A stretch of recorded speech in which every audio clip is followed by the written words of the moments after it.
Welcome to Combat Recap. Here's the recap of UFC 280, fights of October 22, 2022. Charles Oliveira and Islam Makhachev entered the cage in the main event of UFC 280 to determine the new lightweight champion. With all due respect to Alexander Volkanovski, the winner would be the best pound-for-pound fighter in the world. Makhachev's dominance over his opponents made it extremely difficult to predict how Oliveira would fare against Makhachev. The strongest indication of how it unfolded was the tail of the tape.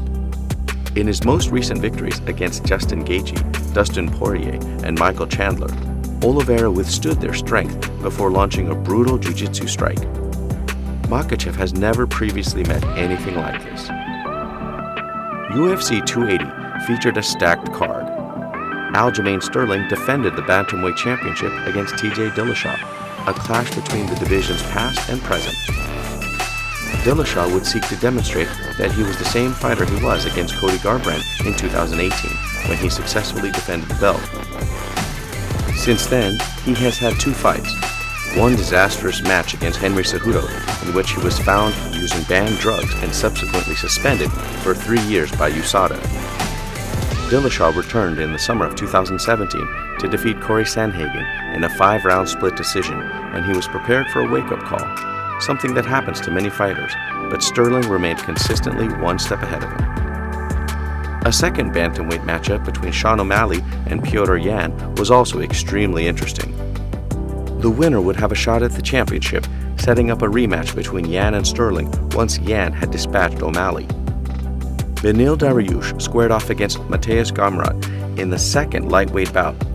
Dariush aimed to prove that he was still in title contention following a 17-month break from the cage, while Gamrot had a long-awaited opportunity to make the division's top 5. The fact that Katlyn Chookagian could not make weight for her fight against Manon Fiorot in the flyweight division was the only disappointing aspect of the night.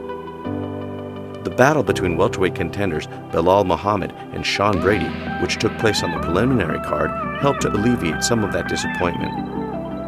Brady was hoping to make it 16 fights without losing, while Muhammad was hoping to get to the top of the list of contenders to face the winner of the Leon Edwards vs. Kamaru Usman trilogy battle.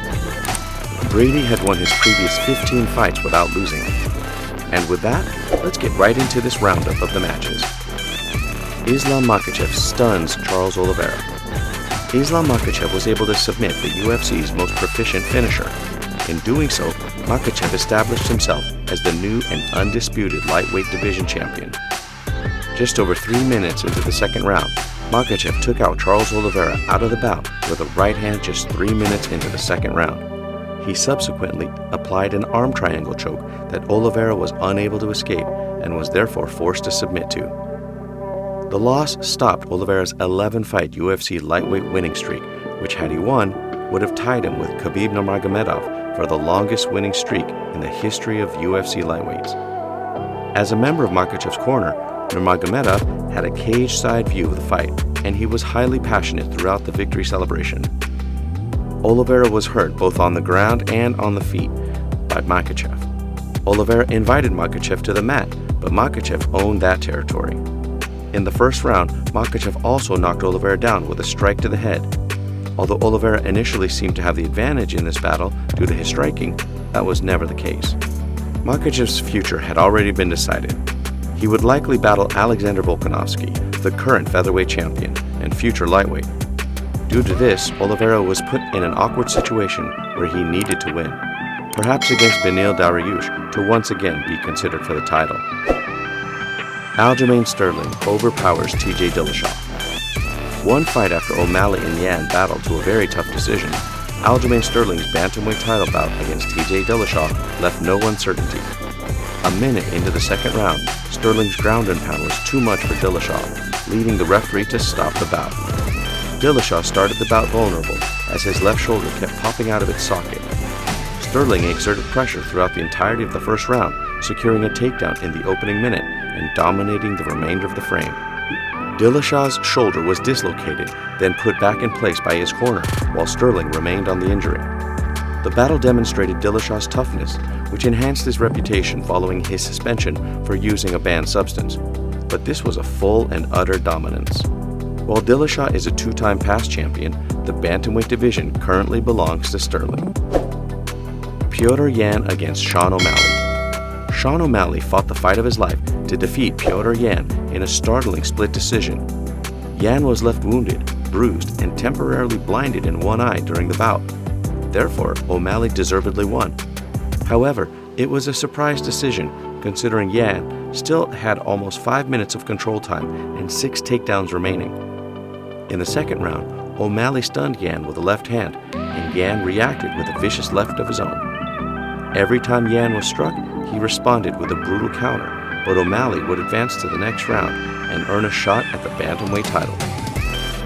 Yan had enough reasons to be dissatisfied with the decision, but O'Malley fought well in the opening and third rounds. The judges were certainly influenced by the sight of blood streaming near Yan's eyes, and it is vital to note that Yan failed to capitalize on the majority of his takedowns. O'Malley challenging for the belt is an intriguing proposition for the bantamweight class. After such a performance, there's no reason at all to question his credibility. Beneil Dariush downs Mateusz Gamrot in lightweight bout. Beneil Dariush made a statement at UFC 280, defeating a wrecking ball in Mateusz Gamrot to stay in the top 10 of the lightweight division. Dariush dominated in the second and third rounds, taking advantage of his knees and left hand to earn his 8th consecutive victory.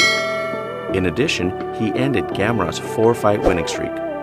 Gamrot needed this victory to place himself just outside of the top 5 in the lightweight division. After a close opening round that concluded with Gamrot holding a little advantage and dominating the tempo, the next 10 minutes belonged to Dariush. He landed a few significant jabs and a knee to the body. His takedown defense was outstanding, and he controlled the fight's tempo. In the third round, Dariush delivered a huge left hook that was audible from Abu Dhabi to Las Vegas. This was the decisive blow. Dariush solved the Gamrot puzzle with a memorable win, taking a major step toward the title image. Manon Fiorot knocks Katlyn Chookagian via unanimous decision. Manon Fiorot's victory over Katlyn Chookagian was the most impressive of her career, gaining victory over Katlyn by unanimous decision. Fiorot has won 10 consecutive bouts, but this performance against Chookagian was the most spectacular. Chookagian entered the bout riding her 4-fight winning streak. Her grappling was superb, and she never let Chookagian gain momentum during the 3-round fight. Due to Chookagian's failure to make weight, the victory was recorded at catchweight as opposed to flyweight, but that had nothing to do with Fiorot. She was exceptional, placing herself in contention for a shot at Valentina Shevchenko's title. What do you think of these fights? Leave a comment down below. Be sure to subscribe to Combat Recap and hit the notification bell to be notified of future videos. Thank you.